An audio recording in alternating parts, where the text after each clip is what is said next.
Welcome to Inside Politics with Kevin Klein, Jeff Currier, and Royce Coop, where we break down the stories shaping our country. Welcome to another edition of Inside Politics. I'm Kevin Klein, joined by two of my Winnipeg Sun colleagues, Royce Coop, who is also a professor of political sciences at the University of Manitoba, and Jeff Currier. Today, we wanted to talk about, we're recording on Friday, Good Friday, because we wanted to talk about the national debate in English last night. I'm going to let you guys start. I have my feelings about this after watching it. I'm incredibly concerned for a couple of reasons. But Jeff, let's start with you and get your thoughts on the overall, event. I'd like to see us rethink the format that we use for these debates. I'm not sure how informative they truly are.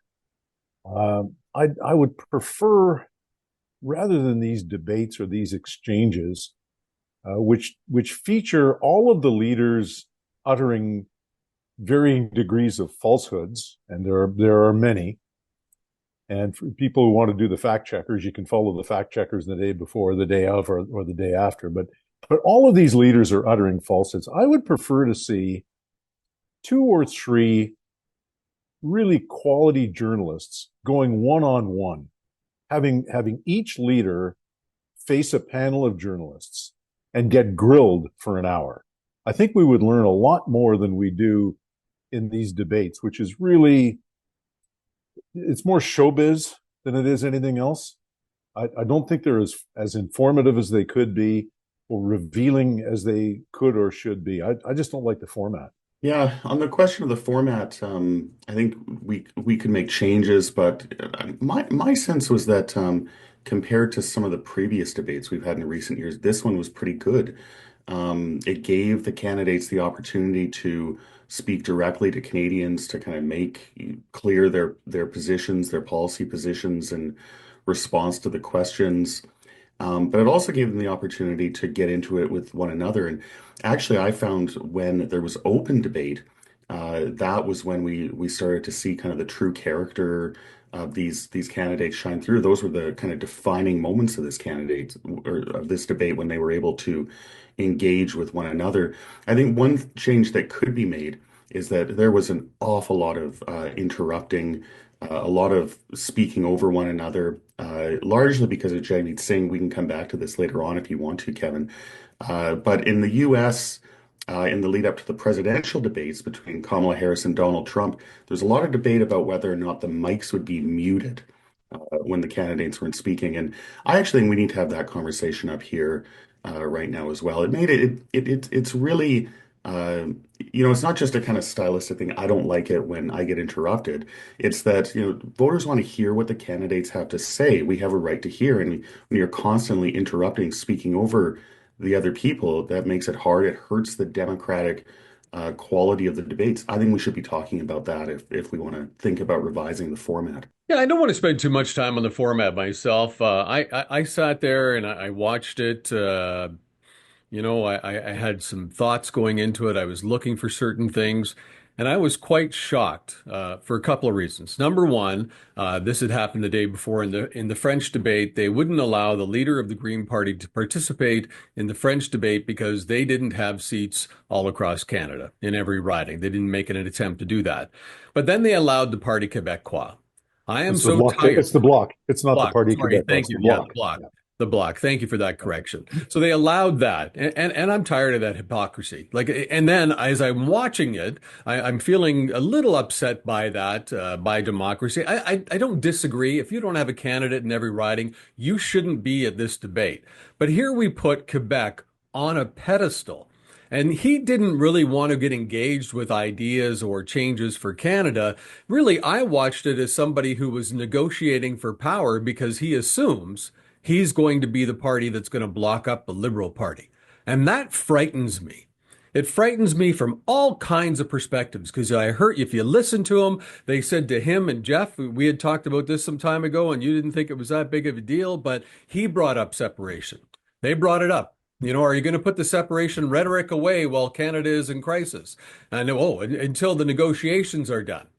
But he thinks Quebec should be included in the negotiations with the U.S. To me, Having him there was an insult to the rest of Canada, and it certainly showed that it wasn't a fair debate. It wasn't a democratic debate because I'm not a Green Party supporter, but he is a national leader. They are a national party.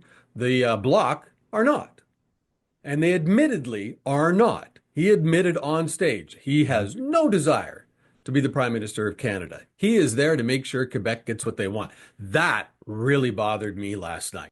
Yeah, it's an old problem that we have in Canada, and there was at least one occasion where the Bloc Québécois was in fact Her Majesty's loyal opposition, which which makes things a little bit awkward.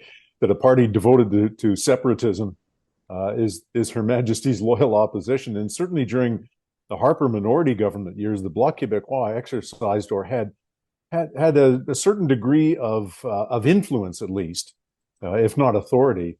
It is really an awkward thing. So what are the ramifications, Royce, if you don't include the Bloc? What do you do? I mean, certainly in the French debate, I don't know that you have any choice.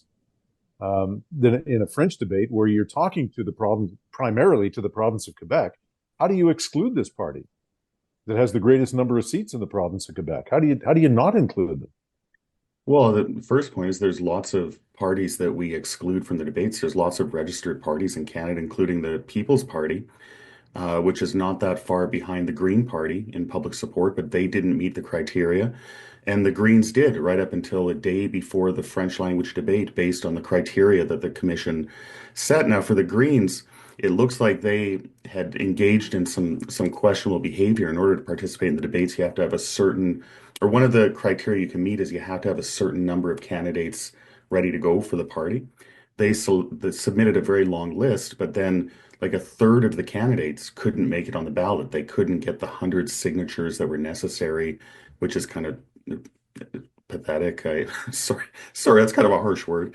Or it turned out the party was actually, their spokesperson said they were holding candidates back to help another party, to help the Liberal Party. And so there was pushback against this, and the commission ultimately decided that the Greens couldn't participate on that basis. It was the right decision. Yeah, but Royce, what Jeff said, like, why do you have to let the party, or I keep wanting to call them that, the Bloc? Why do you have to allow the Bloc? I mean, that was a waste of my time.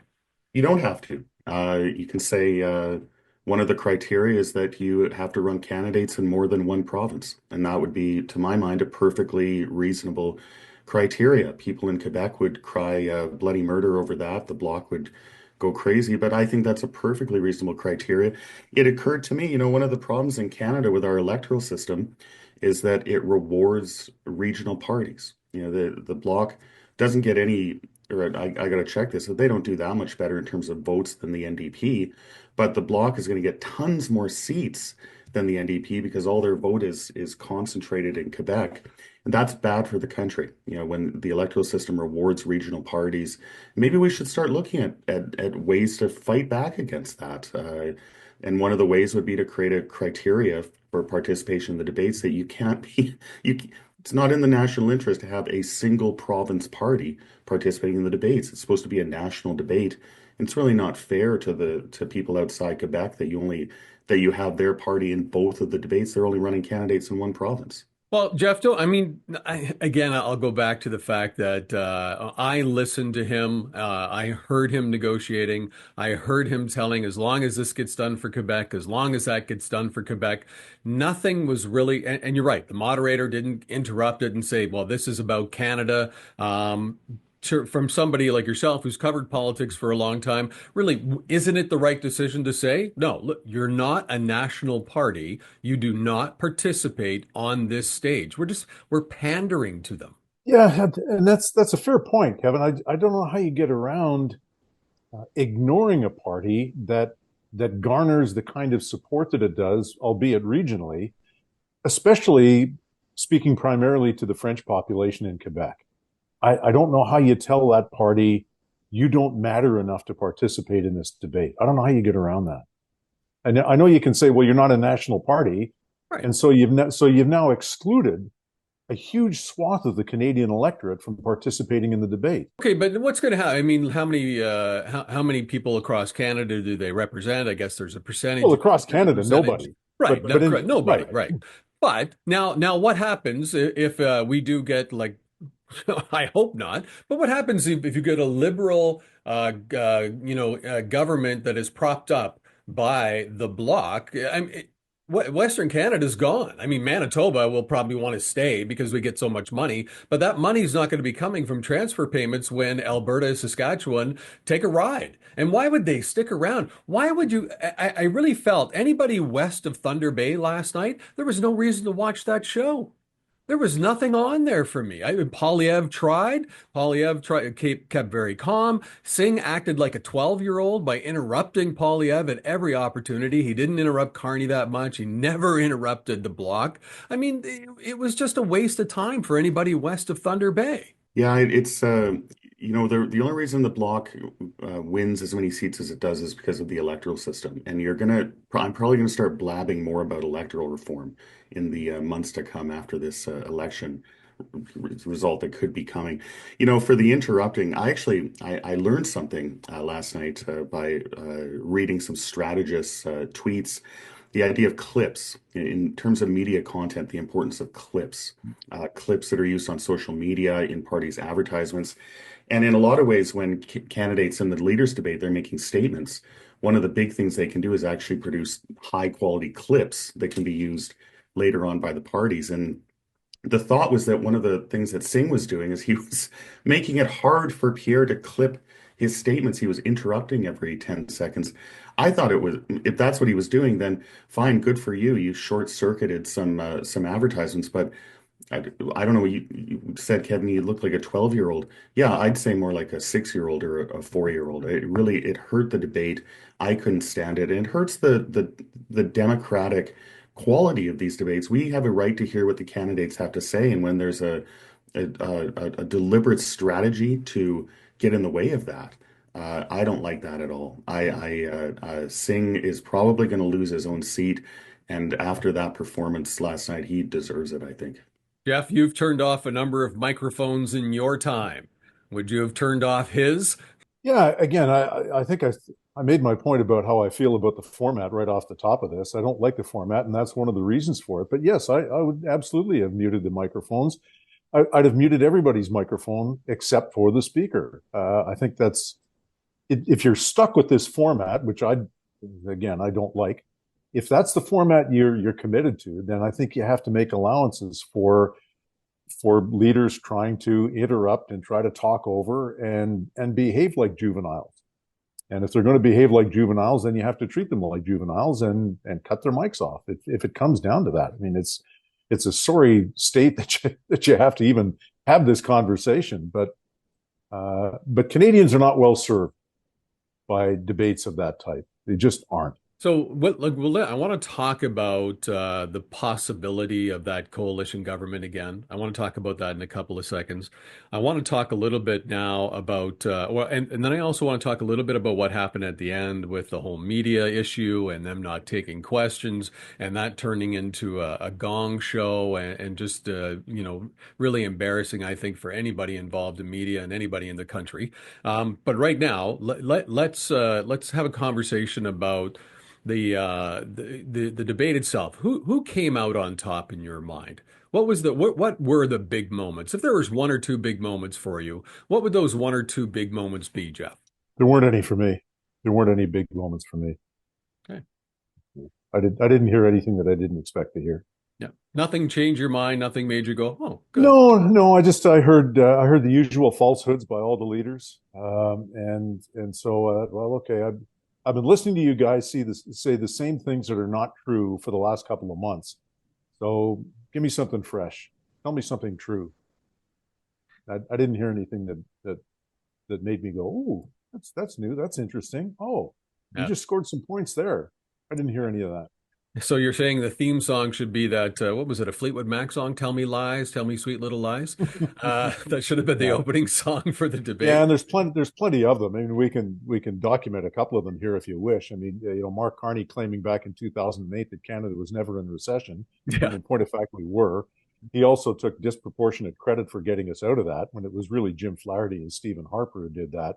Yeah. Jagmeet Singh claiming that when Polyev was in charge of housing that he only built 6 houses. Well, that is false. Polyev claiming that Bill C-69 squelched all these energy products projects when a number of them were already dead before Bill C-69 was even put on the table. All of these guys are telling the Canadian population things that are demonstrably false. Yeah.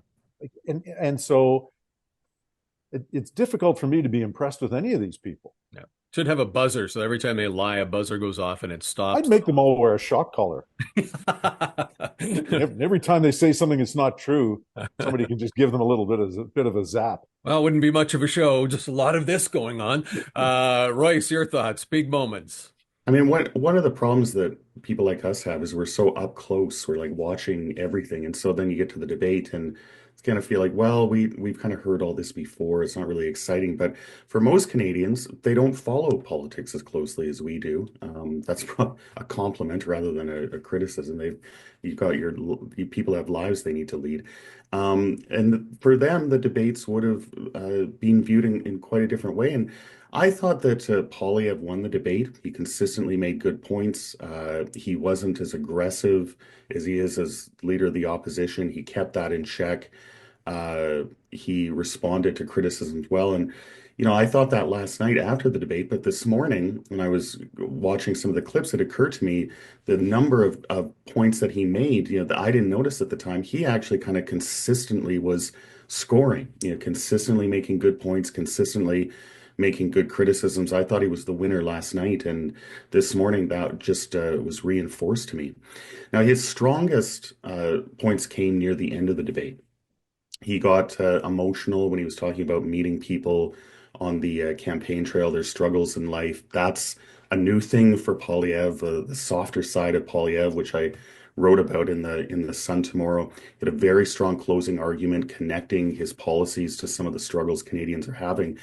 And in a quick poll that Abacus did after the debate, we actually got some really interesting results that reflect that. People that watched the whole debate far and away thought that Poilievre won. He did the both most of them, right? there. Both of them who watched the whole debate. Yeah, no, You no, know how no. many people? Many people are watching the whole debate? I did. Yeah, I think it was about a third of the people that he polled watched the whole thing. They thought that Poilievre killed it, but people that only watched. That's a pretty high number, right, Royce? For that many people to watch the whole debate. That's Oh yeah, really unusual. the So overall it shows number that was it shows high that there is too. interest. There is interest in this election, and the Yes, voter turnout is likely to be quite high. yes. Just let me finish this because it's very Yeah. cool. Whereas people that only watched a little bit of the debate thought that Carney won. And so the more that people saw of Poilievre, the more they liked him. The opposite was true for Carney. And so, yeah, and you're right, Jeff. There does seem to be real engagement. I was reading this morning that in some advanced polls, people are going first thing this morning to vote. You can vote today. It's huge lineups.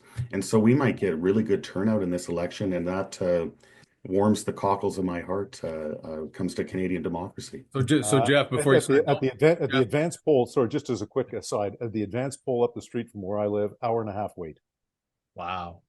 People are showing up. Now it's a stat holiday. Fantastic. So, I was just going to note that I have the ability to mute your microphones. okay, that's So I want to talk. Yeah. So Royce, you brought this up. You talked about, when you looked this morning, you were looking at the clips and all that, and you're doing some research on the debate, which we all probably did, right? We all wanted to take a look, and there's different media takes on all this. My column in the Winnipeg Sun today is I'm very concerned about the possibility of a bloc liberal coalition for 4 more years. I think we'll get the same if not worse policy than we've had before that will focus a lot on Quebec. Let's talk about the media. Because I really believe the misinformation is not just coming from the people that were on the stage that night. I'm seeing it, and I'm going to blame all media on this one. I'm seeing it from the lefties. I'm seeing it from the righties. I'm seeing all these different things come out, and I'm so disappointed and shocked at how the CBC refers to some of the rebel news. And I know how you feel, Jeff, but still, they're human beings. And if I was to be on television and say those people, I would have been attacked by the CBC if I was a politician. But it's okay for them to do. So let's talk about how the CBC is turning this. Let's talk about how the media is turning it. Corey Teneku is one that they had on CTV. I can't understand why. Like, why would you have him on? But he was on there, and I want to get your feedback on that. Are you seeing representation or honest representation from the media take on the analysis that you're looking at today? Royce, we'll go with you first. Well, we had a lot of drama in terms of the media and the debates, and uh, I think the first general point is the debate commission really messed this up. They didn't want to have some of these independent media outlets there in the scrum. The Rebel took them to court. They lost. And for some reason, they had a huge number of questions after the French debate. And then the commission suddenly decided to not have the scrum, not have the journalist questions after the English debate because there was safety concerns or whatever. That's really unfortunate. A lot of the debate commission has not performed well in this election. It's almost shocking, and so we certainly need to clean house. I think even rethink the whole commission approach. Um, in terms of the media, we know that independent media are important, and we should we should recognize that, and they should be allowed to participate in important events like this. They should be able to ask questions. Now, one thing I'm not sure I'm answering your question, Kevin, but No, you're not answering it at all. okay, what was the question again?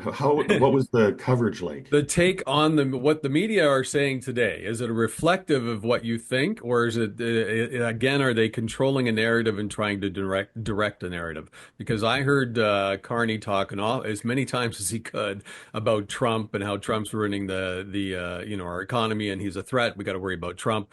Trump, Trump, Trump, Trump, Trump. Are you seeing the media reflect the debate properly today, or is it more signaling and positioning? It's not bad. It's not bad. I think that Polyev did so well. Well, he did well enough last night that it's hard for that to be denied.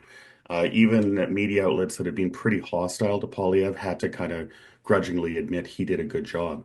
And so, in terms of that kind of horse race analysis, it's not too bad. But a lot of the coverage it's been pretty superficial, I think. I'd actually be interested in hearing what you think about this, Jeff. Yeah, I think it has been pretty superficial.